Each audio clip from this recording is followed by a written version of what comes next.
Nkwaniriza mu kitundu kyaffe kino ekya breakfast meeting webalakwera nti ogoberera Salam TV abagira bamwena mwena gye musinziira kyemukola kya nkizo nnyo mwebale. Olunaku olwaleero mwanattu lwakubiri era twasazeewo okubeera nti twejjukanya ate era n'okubuulira abantu baffe naddala abasuubuzi ennaku zo ze tulimu ze zisembayo omwaka okubeera nti guggwako, n'olwekyo abali mu bizinesi z'obusuubuzi balina okubeera nga nabo beetereeza kubanga n'ab'emisolo nabo babatunuulidde n'eriiso jjoje. Gwe bw'obeera nga otunuulira era ebintu bye birina okutambula okusigala ng'oli mu katale olina okubeera ng'okwatagana nabo bulungi. Kati nno mu studio z'olunaku olwaleero olina Joeli Nakirunda okuva mu URA, ekitongole ekikola ku kusolooza emisolo. Njagala olamuse abatulaba ate tugende mu maaso. Abatulaba mwenna amanya gange Joeli Nakirunda sooka obbabuuzaako n'ekiramu kyesinga obulungi nti assalaamu alaikum warahmatullahi wabarakatuh. Wa alaikum salaamu warahmatullahi wabarakatuh. Tuyanza nnyo okubeera nti otwegasseeko olunaku olwaleero tubadde tetubeera naawe tubadde tutambula naawe naye kati naawe ozze hajati ate kinsanyusiza luli tubadde tulibeera ne Hafsa Sebuya kakati ate batuweereza Joeliya. Yes, sebo. Joeliya mbadde njagala tutandikire ku nsonga ya peyi kubanga emisolo mingi egiteekebwawo simanyi ate vaati ani biki emisolo muyina mingi jjo era ekyo kigamba bakamaawo ndowooza omukulu asembayo mugaa nti waayi emisolo banga mingi nnyo batutuulemu egimu mbasuubuzi kakati mbadde njagala tutunuulira emisolo egikwata ku bantu bamufuna musaala omusolo ogwa peyi tugende okuva wano nga abantu bagutegedde abakozi n'abakozesebwa abakozesebwa n'abakozesa bonna buli omu agufunye. Omuntu bwawulira peyi ategeera ki era kiki kyalina okukola? Nkansooka entandike nti wetuba tutunuulira omuntu yenna alina ennyingiza buli omu bamubala okusinziira ku nnyingiza ye. Ennyingiza ezo bwe tunyaza mirundi esatu. Tulina ennyingiza ey'abo bannaffe abalina bizinensi nga yakeera n'akola bizinensi ye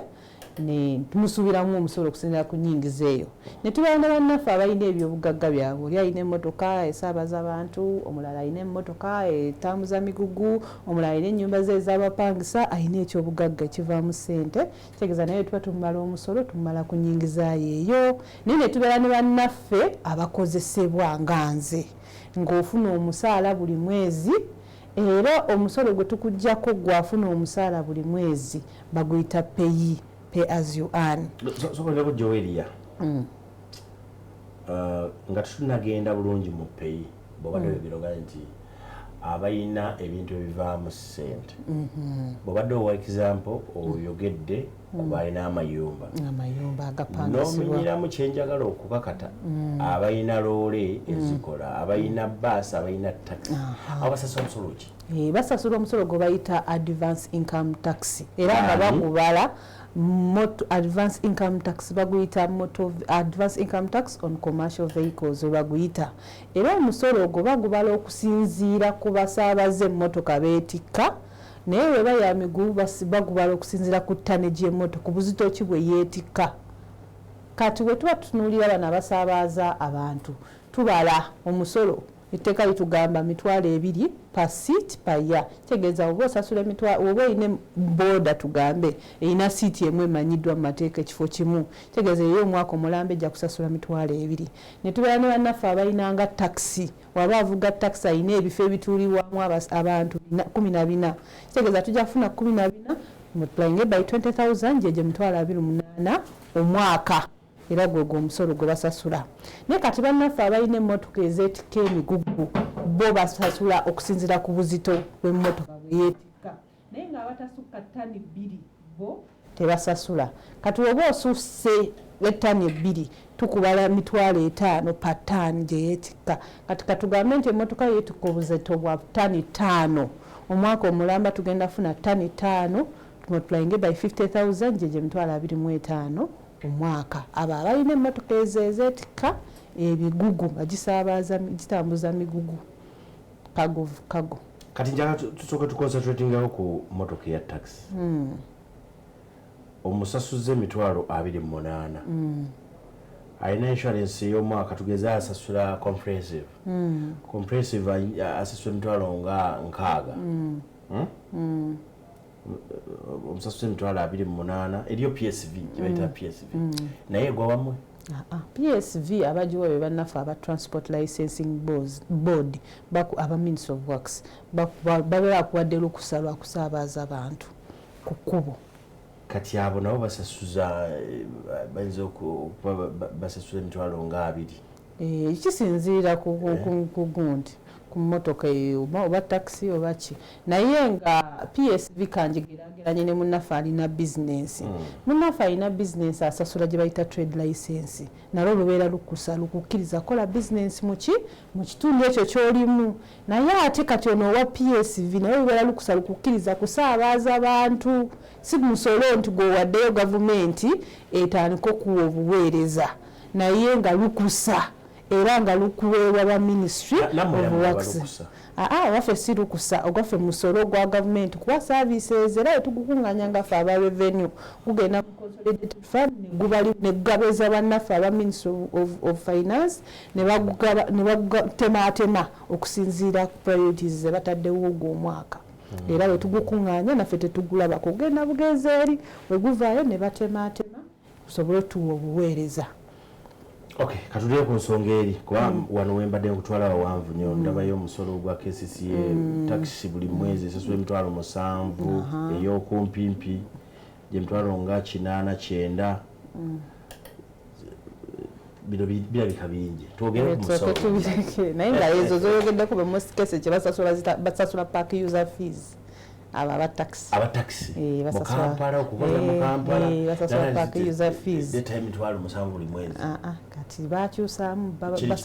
basasula oba okolera mu Kampala okka basasula emitwalo 7 woba okurosinga different district governments gyemitwalo 84 naye nga tosobola okusasula kotale mwezi mwaka okusinzira kyoyagala naye nga egyo gyaba local government ba KCCA naye nga baziyita park user fees tekijagenda kigenda mu kubanga bwe kigenda mu kiraga nti sente nnyingi eziggyibwako 7 28 6 meka byonna byanjawulo tubireke bya taxi kino kyetwagala okumanya ekya peyi yesebo kati mbadde nnyonnyola nti ngamba peyi musolo ogugibwa ku mukozi akozesebwa yenna akozesebwa mujjako omusolo gwe bayita pay as you earn kitegeeza guno omusolo guli progressive kitegeeza gyoko mufune sente nyingi n'omusolo omungi naye ate tulina we tutandikirwako nga tugubala we tuba tugubala etteeka litugamba omuntu yenna ng'omusente zaafuna ng'omusaala tezisukka mitwalo 23 oyo talina kugibwako musolo era omwezi ofuna emitwalo 23 kitundu nga gwe musaala ng'okivaako gwe tojja kusasula musolo woba tosukka era nawo ojja kwegala bwebalalamu ojja kulaba womanyi ku musolo gw'abaana abalina ennyumba ezipangisa ojja kulaba nti zimu neyo alina ennyumba ye ng'epangisa era naye etteeka limugamba naye waba tasukka mitwalo 23 kitegeeza buli unit oba sente zo zonna waba zikuŋŋaanyiza zonna wamwezi mu nyumba nazo zonna si buli muzigo si buli muzigo oyinza okuba wano olinawo 10 wano 3 wano 5 wozigatta awamu nga ziri emitwalo 23 kitundu oyo naye talina kuwa musolo era ojja kwesanga nti wosanga bano bannaffe abalina muntu kinnoomu abalina bizinensi zaabwe waba tasukka bukadde 2,82 omwaka naye tawa naye kati tugenda ku mukozi yoyo kati wetuba tuwala omusolo gwe tulina bands 4 bandi ekyo esooka yeeyo nti woba tosukka 23 kitundu omwezi tuleke olibera ku naye guno omusolo ogwa peyi obuvunaanyizibwa buli eriyo yakozesa gwe tuyita employer mukama w'omusaala alina obuvunaanyizibwa obukuggyako omusolo ogwo buli mwezi era etteeka libugamba nti waba tasobodde kikola URA emumanya nti tasobodde yabeera alina obuvunaanyizibwa okusasula ogwo omusolo nga mukama wo kubanga ye kyalina okukola kumanya nti ono nzikiriza nja muwa emitwalo gange 3 buli mwezi naye aga 3 wendalamu gasukka emitwalo 23 kitundu getutandikirako okuwa kati alina obuvunanyizibwa okutoolako omusolo ogwo omutuufu ateekemu ennyanjula gye tuyita return ey'omwezi gye bayita pay return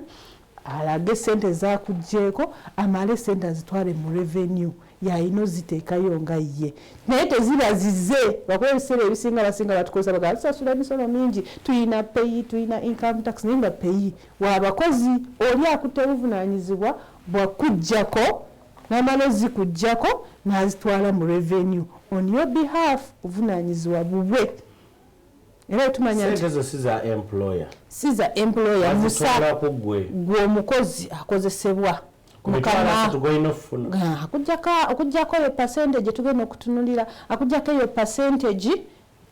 n'agitwala mu revenue tagamba nti yiye gwe era waba kugamba ngenda kuwa emitwalo gange 5 buli mwezi onkolere kino ne kino oba omulimu gwo gwegumera nakuwa job description nti ojja kukola kino ne kino oba oli reception nti oyaniriza abantu akuwa emitwalo 4 buli mwezi nga tubala 4 kuva ku musolo ki ye kennyini alina okugukujjako nga tanaanakuwa sente z'omusaala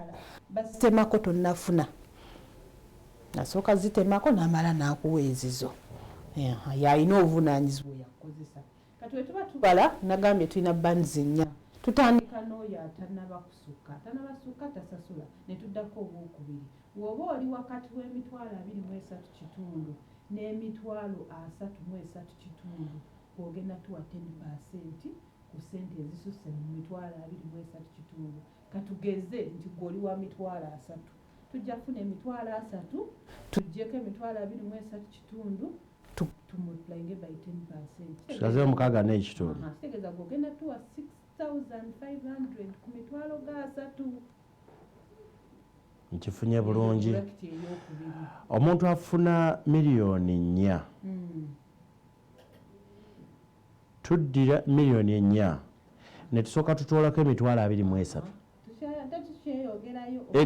Mbuse nnyo twakyagamba tulina brackets nya eyo yakubiri enemu egamba nti ova mutwalo 23 paka kwa 33 n'enkumi 5 eyemu netugamba muno tuwa 10% kati netuvaayo netutakwedako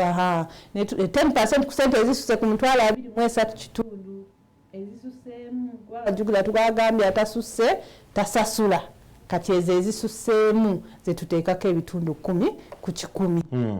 kati tuddako bracket ey'okubiri tulina abo abali wakati w'emitwalo 33 kitundu n'emitwalo 41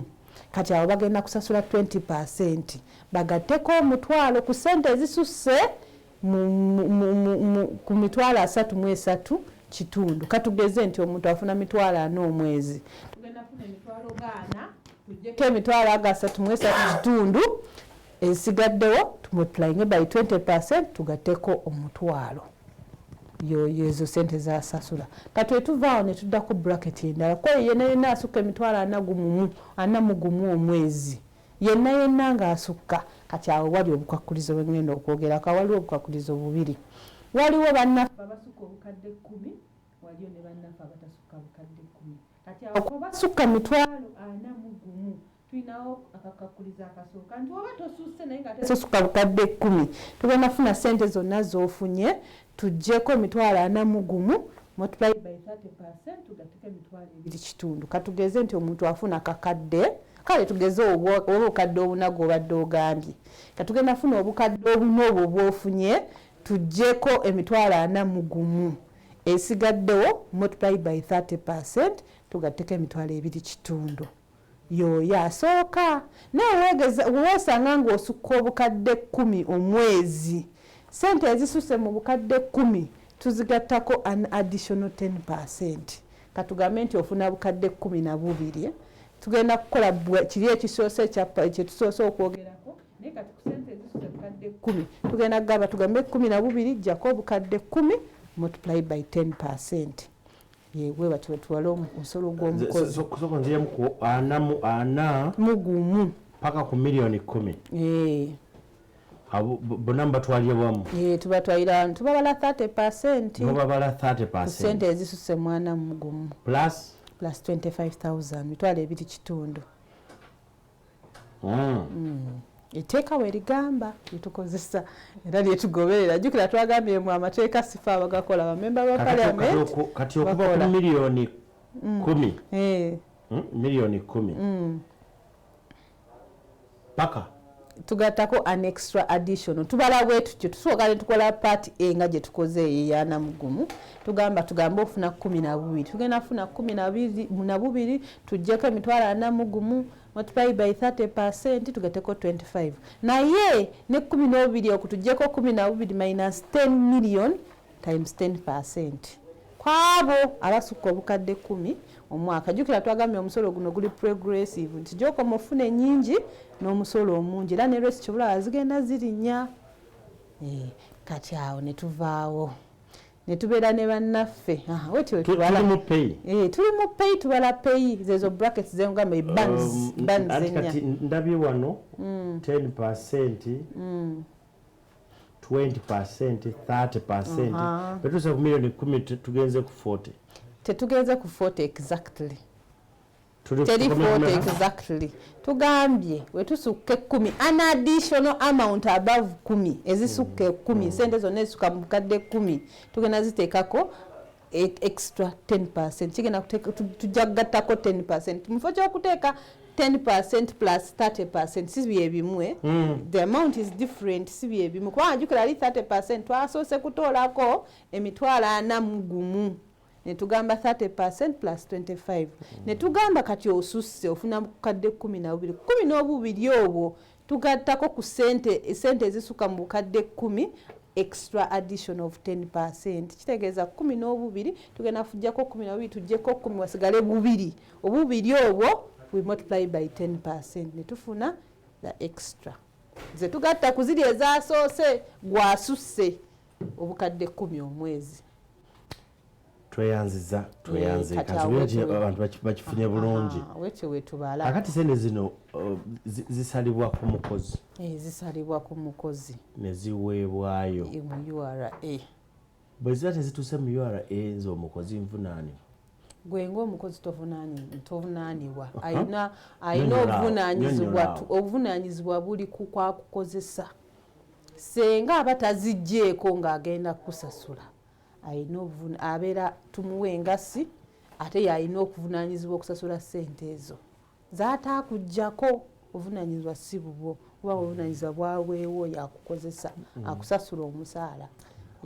Obuzibu busanze mu ki eri abakozesa ku ssente zino lwaki zibalemerera okusasula wakati mulina okuba nti mubinoonyereza? Ekisingira ddala lwaki zibalema okusasula ssente zino agenda aziggyako ng'agamba nti ngalowooza zize n'atandika ozikozesa mu bibye wazikozesa ebibye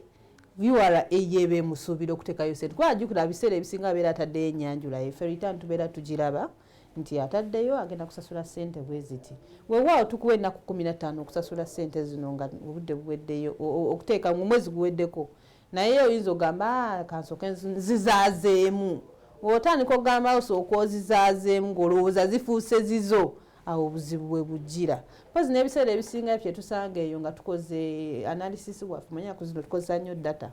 kati tugenda okusanga nti ebiseera ebisinga n'abakozesa abantu abakozesebwa ba employers bateekamu ssente endala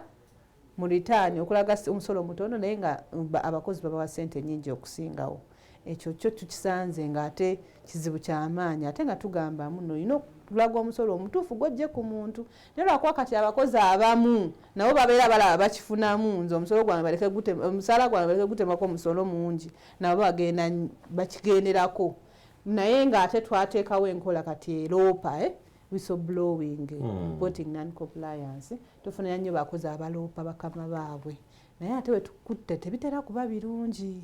awe tugenda okuteekako engasi tukuteekeko agency notes kubanga ssente zino zoggyeko sezibadde zizo musolo gwa mukozi gwe naye n'ogamba akansooka enzizaaze ne zibulirayo ate tulina olunaku ze tukuwa okuwanga oba omaze okutulaga ssente ezo zoggyeko ennaku ezo we ziggwayo tubeera tukuwa interest tukuwa engasi penalty n'okugerekera oba n'okugenda tulina n'ebirala bye tukola bitatera kwagala kukozesa nnyo ng'ogenda mu banka yo ne tujjayo ssente zo ezo oyinza okuba olina planning ekirala netusobola okukola agency notice bingi nnyo bye tusobola okukola naye ng'obuvunaanyizibwa busigala gwe akozesa abantu. Akulaba njagala omuwa enjawulo wakati wa peyi ne NSSF nga akozesebwa oba gwe bakozesa. Kakati peyi musolo ogujjibwa ku nnyingi zaayo nga gwe omukozi gwe gw'owaaye portion yo gy'owaaye eri gavumenti esobole otuwa obuweereza mu bitundu byaffe yonna gye tuva ne mu nsi yaffe. Kulima nguudo ebyo byonna amalwaliro kusasula abakozi ba gavumenti ebyo byonna byowulira gavumenti byekola omusolo ogwo kyegubikola naye ate NSSF sente zino zigibwako nga bakuterekedde sente zogenda zikosa ng'ovudde mu kukola owumudde ziba zizo NSSF sente ziba zizo nga gwe omuntu ze bakuterekedde era ng'ogenda zifuna senga oba owumudde ennaku zo baali bateekawo medium access simanyi oba kati gwenna osobola ozigirayo weoyagalidde okuva ku myaka 45 baali bagamba 55 ezi compulsory kati awo naye nga ziba zizo naye omusolo gwe nga bwe baguggyeko ogenda mu gavumenti zisobole okuwa services mu ggwanga. Oba nti otugoberera gwe ali ku Salaam TV amanya nze Twaha Mukibi nena Joelia Nakirunda okuva mu kitongole ekisoloza omusolo ekya URA tweyigiriza twongera kumanya ku bikwatagana ku musolo kubanga omusolo you either know it or you have to know it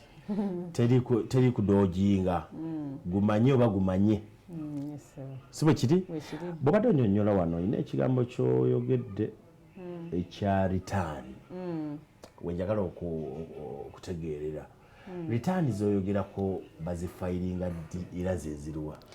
Kakati gwe omukozesa akozesa abantu era ng'olina abakozi bojjako omusolo gwe bayita ogwa peyi bonna boggyeko oteekamu gye bayita ennyanjula return eya buli mwezi. Ennyanjula eno ebeera eraga abakozi boggyeko sente meka z'obaggyeko era meka z'osasudde mu revenue yeyo return lwera eraga lukalala lw'abakozi bonna boggyeko omusolo ogwo era return eno ennyanjula eno olina giteekayo buli mwezi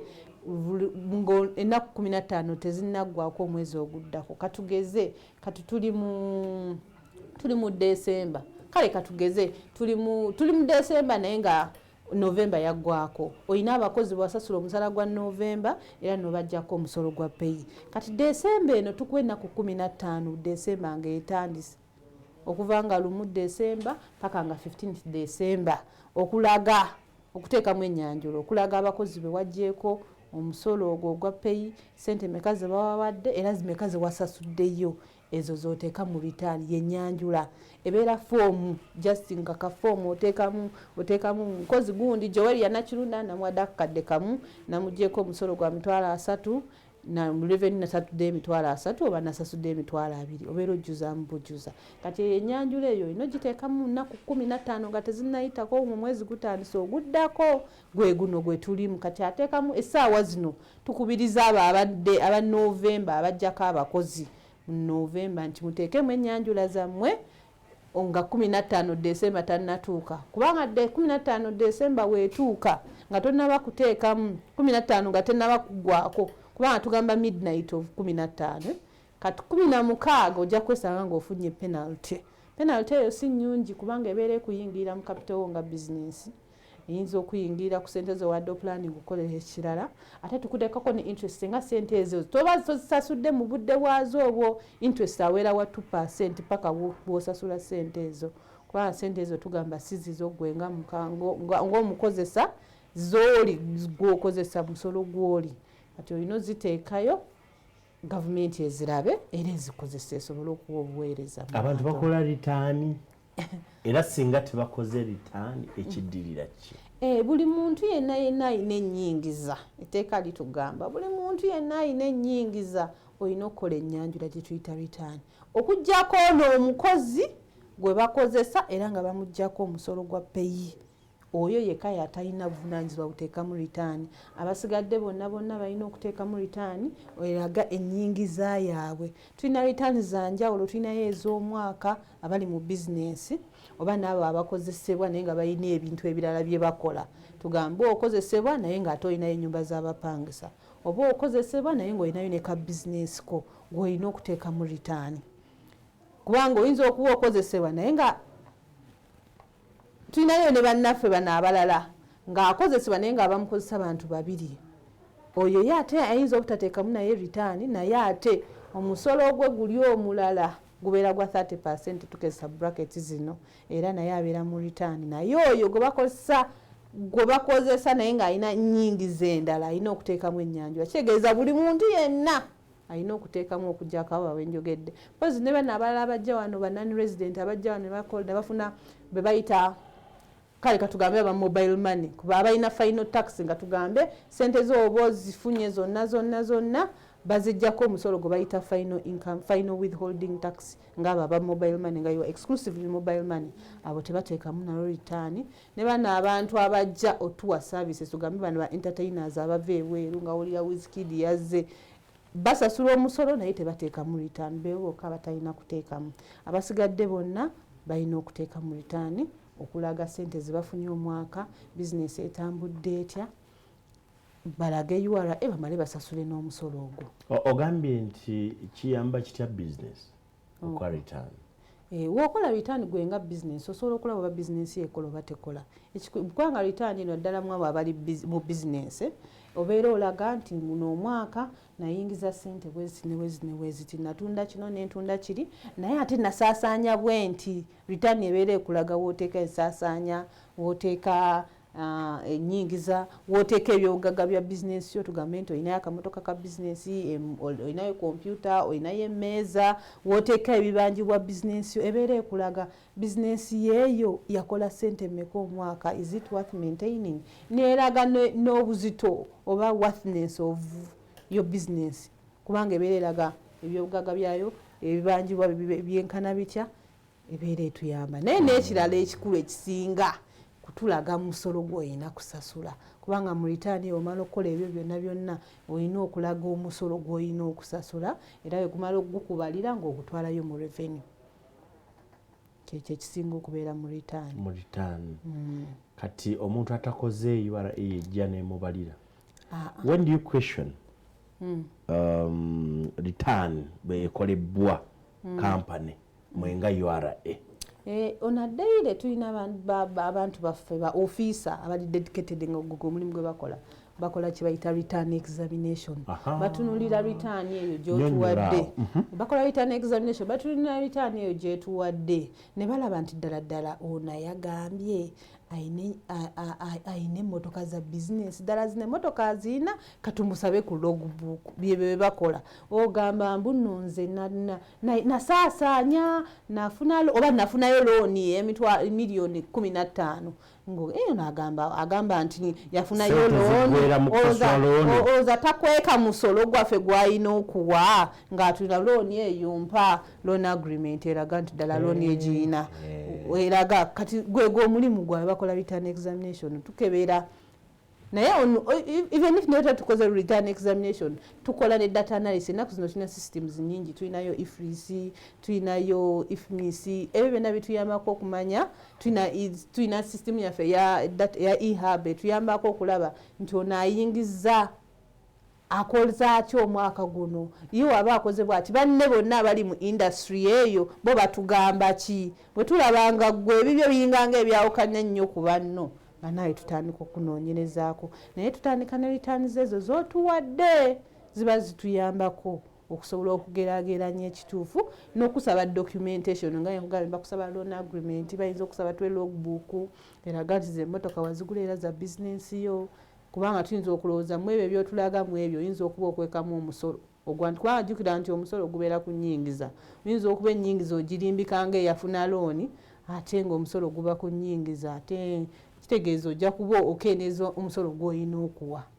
kati ebyo tulina omuntu atakusasula misolo egyo mwina mumusibira oba mumugoba emukono nadde iganga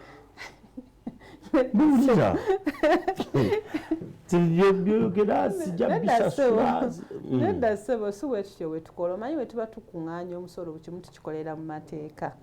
kati amateeka ge tuyina gatugamba gatuwa ebintu bingi gatuwa olukusa lungi bye tulina okukola singa omuntu aba alemerwa edda esookera ddala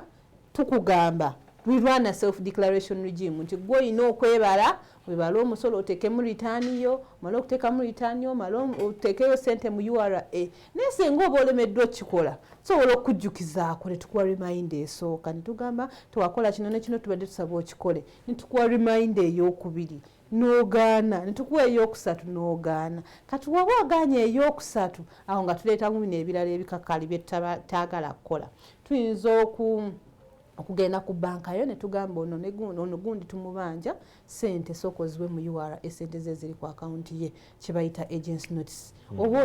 olina abapangisa tugambe olina abapangisa abo balina okuwa sente tuyinza obagamba sente ez'oyo landlord wammwe muziweffe tumubanja ekyo nakyo kiri mu mateeka tuyinza okugamba nti kati olina ettaka lyeryo oyagala ditunda tuyinza oditeekako caveat nolemu ditunda oba emmotoka yo oyagala gitunda netukiteekako caveat oyinza okuba osuubula okuva ebweru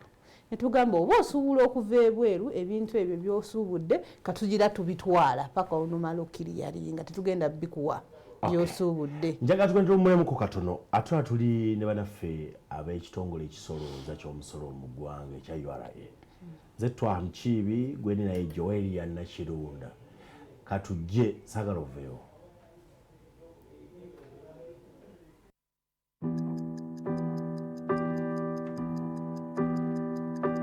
mu kazannyo ka chess kisoboka ebitono okufuuka ebinene kyekimu wano na wano tunula nkaliriza buli lutambula wandiika buli nnamba osobole okweteekateeka obulungi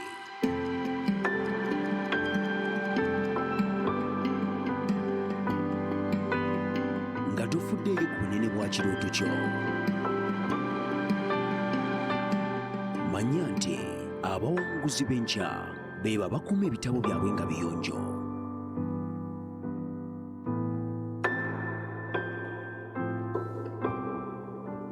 yanjula kati ennyingi zaayo n'enfulumya. Uganda Revenue Authority, developing Uganda together.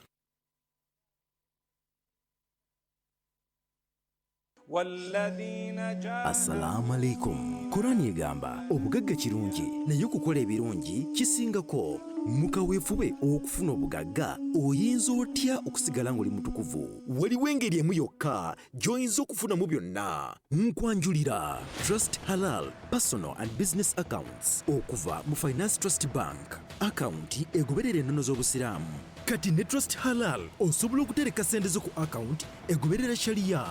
Finance Trust Bank, putting women first.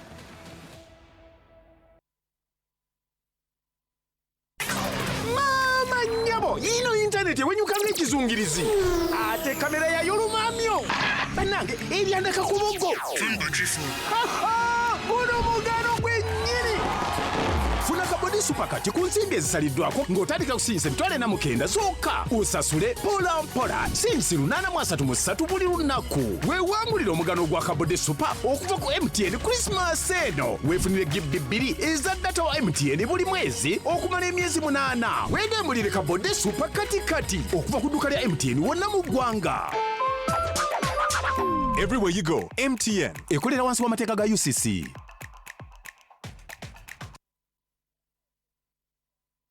This festive season, get ready to be served. Sanyu may have too much on her plate in taking her company to new heights. Resentment brews as the Chintu family risks losing the prestige empire.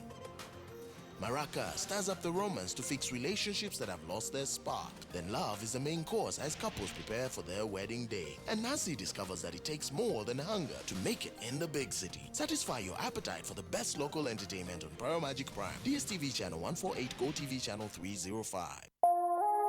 Eno ye Salam TV.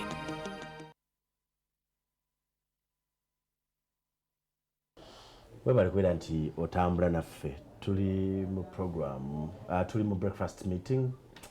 era nga tulina ab'ekitongole ekiwooza ky'omusolo ekya URA nze Twaha Mukiibi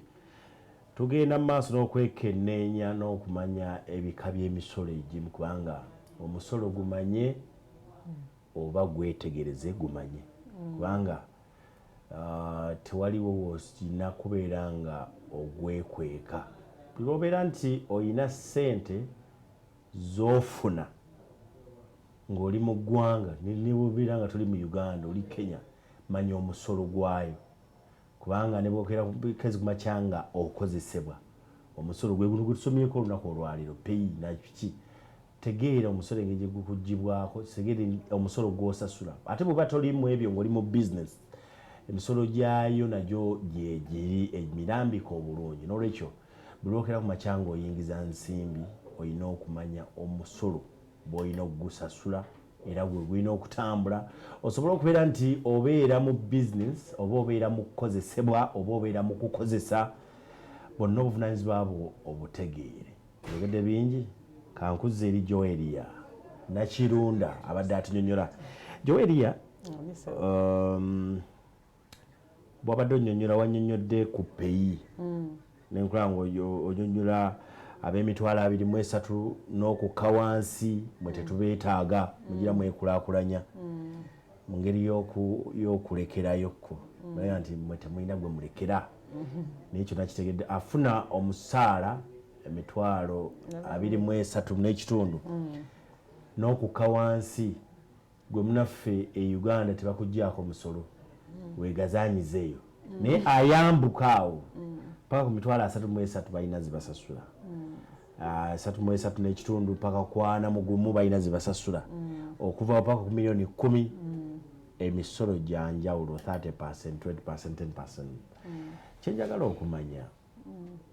eriyo omuntu nga talina musaala gumu afuna omusaala ewa Twaha Mukiibi amukozesa so nga ate secondary school teacher somewhere afuna omusaala kati mumukola mutya oyo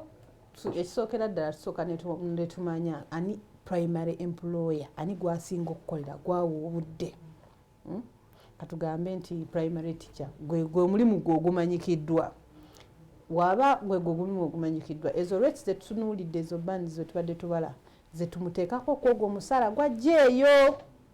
naye senga yeesanga nti alina omusaala omulala gwafuna ewalala gwonna gwonna omusaala gwafuna ewalala tugambe oba nga gwe wogambye Twaha amukozesa alina omusaala gwe guli ogwokuba primary teacher naye Twaha alina byamukozesa ebirala n'akola kati Twaha waba amusasula omusaala tagenda muteekako rates ezo zetutunuulidde agenda muteekako ebitundu 3 ku 100 kubanga abeera yafunye dda egi bakita threshold entandikwa the 235 abeera yagifunye dda emitwalo 23 kitundu abeera yagifunye dda ewa primary teacher kati naye wakozesa rates ezimu n'ezoono abeera afunye emirundi ebiri 30% kumeka ku ssente Twaha zaamuwa Mukiibi gwe z'omuwazi okolera tugambe osazeewo nti ogenda mu wakakadde naye ate alina omulimu gwe no bwetwabadde tubala peyi eyasoose twabadde tubala beyond for example twagaye nti ssente ezisukka mu mitwalo 23 kitundu bwekuba kusukkako emitwalo 6 gye tugamba nti 10% zesinjika 6 kakati wano tubala 30% ku ssente zennyini ezo zaafuna tugambe Twaha omwaka kadde akakadde ako komwe tugenda akwatako emitwalo 3 gabawa 30% tekiriiko gamba nti tekiri mu kibalo kirala kyonna ezo ssente zonna Twaha z'omwaka sitabanga omukozesa akujja omujjako 30%. Era gwe bakuyita secondary employer kubanga alina primary employer wali teheza twaha gwe togenda ku applying rates ziri wowe okola olukalala lw'abakozi b'okwoyo omusomesa lecturer wa Islamic University in Uganda n'afuna omusaala ne mugutunuulira ne muguteeka mu kibalo kyammwe kakati bw'avaawo n'agenda ku KIU kati wa KIU gwo muguba 30%. Kitegeeza oyo omukozesa owa KIU employer KIU mufo kyomuteekamu mu brackets ezo ngeezo agenda muteekako 30% ku musaala gwamuwa kubanga already yabadde yafunye dda kye bayita threshold 235 nga tebagitakisinze tosobola gifuna mirundi ebiri ogifuna omulundi gumu omusaala oguli major mugutegeerera ku ki employer mwogera ne employee for example employee oyo ayina katono omuntu asobola kuba afuna million 2.5 n'afuna ekyeyo kye somewhere nga kimuwa million 4 wa wateeka wawe muteeka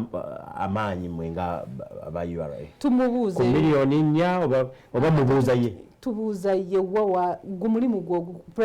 primary income eva mu kino ekyeyo ekyenkumi emiliyoni 4 oba eva mu eri obujjajja akakadde mu 2.5 primary source of income gye tuteekako oli peyi kati any secondary kati ng'ekiddiru kyekyo kyo kyafunye kye tuteekako 30%. Any secondary oba million 10 oba 2 ebera secondary income mwabale kusolooza ne Joeli ya Nakirunda gwebale olina byogala okwongeraho kasinjagala okwongerako nti wetuba tutunulira omukozesa ono gwe tuyita employer alina obuvunanyizibwa bwa bika bingi esookera ddala alina obuvunanyizibwa obw'okwewandiisa ku musolo gwe bayita peyi abeere ng'asobola okuteekamu ritaani eya buli mwezi wamala okwewandiisa senga asangibwa nga yeesanga ng'alina omukozi gw'asasula essente ezisuka 23.3 etteeka limugamba yeewandiisa kitegeeza obuvunanyizibwa alina obufuna obw'okwewandiisa agatteko peyi nga tax head ku ttiini ye ogwo omusolo agwewandiiseeko ye nga ye employer. Ekyokubiri alina okufuba okulaba nti ateekamu ennyanjula gye tuyita return eya buli mwezi buli wasasula omukozi wasasula abakozi be omusaala alina okuteekamu ennyanjula eyo alina ogiteekamu mu nnaku ezo eziweebwa ennaku 15 nga tezinaggwako omwezi oguddako tugambe nga November nga 15 December tanaaba kuyitako alina okuba nga ataddemu ennyanjula gye tuyita return eraga olukalala lw'abakozi n'omusolo gw'abagjeeko era ne gwasasudde mu revenue. Mpozi n'ekirala alina obuvunanyizibwa okukuuma olukalala lw'abakozi be bonna senga URA yandiyagadde oddutunulako nti mu return tulaba otuteekeramu abakozi 3 wetubawo tuzeewo ogenda tulaga olukalala olulaga abakozi 3 abo ng'oluyina okumala emyaka 5 obuvunanyizibwa bubwe. Empozi netunulira n'omukozesebwa alina okulaba nti omuba mujjako omusaala ng'ogwo senga mukama we abeera tamujjako alina amujjukize nti olina otujjako omusolo ogwa peyi ku musaala gwaffe. Mpozi alina ne right alina olukusa okusaba mukama we okumanya sente meka zamugjeeko era mukama we asobola omuwa tax credit certificate eraga guno omwaka nagugjeeko peyi bwati era naddembe lye okumanya sente zimujiddwako okuva ewa mukama we. Toyanzege gamunaffe atulaba olina ebigambo by'osembyayo kyensembyayo kwe kujjukiza bannaffe abali mu bizinesi gwe yeewandisanga kampani ewandisanga muntu kinoomu local authority NGO tukomekereza omwaka mu myezi gino 6 tukusuubira gwe yeewandisanga kampani okuteekayo ennyanjulayo ey'omwaka oguwedde ne provision ey'omwaka guno. Provision ebeera ntebereza ya mwaka kati gwe yeewandisanga local authority omuntu partnership oba local authority oba NGO oba CB oba association oba kampani kyekiseera oteekemu ennyanjula. Ennyanjula eno obeera ogenda tulaga ensente z'osuubira mu mwaka guno nga 31 December tannaggwako otulage n'ennyanjula y'omwaka oguwedde ng'otulaga biki ebyaliwo wafuna ssente mmeka wasaasaanya mmeka wafuna amagoba ga mmeka era osasule n'omusolo gwo ogusemba gwe tuyita final tax nga 31 December tannaggwako fuba okulaba otuukiriza obuvunaanyizibwa obwo kubanga oba tobutuukiriza URA ebeera eraba nti totaddeemu engasi ejja kujja gye tuyita penalty ate jjukira penalty gibeera $20 buli mwezi paka wooteekamu return oba 2% of the liability ekisingako obunene kye tutwala oteekemu ne ssente ezo z'olabye mu return yo zisasule so gwo ng'ate omuntu eyeyita non-individual ba company okkirizibwa okusasula ssente zino eza provision mu installment 2 so okusasulako ekitundu by 31st December n'ekitundu ekirala n'okisasula by 30th June katubakubiriza muteekeemu ennyanjula ezo muleke funa ngasi muleke kufuna URA ebbatawaanya kubanga tubajjukiza mutuukirize obuvunaanyizibwa obwo musasule mu budde muteekemu ennyanjula mu budde URA etejja kukola ebyo byetera okukola nga mulemeddwa. Ani akulira ekitongole mwova? Omwami John Rijoki. Gyali mirimu agikola? Agikola bulungi ssebo. Gitambula bulungi? Yes ssebo. Amina. Tweyanzege webale kuba nti otwegasseko naku lwaleero. Gwemunaffe atulaba tuli n'ekitongole ekiwooza era kyetubadde nakyo okuyitiramu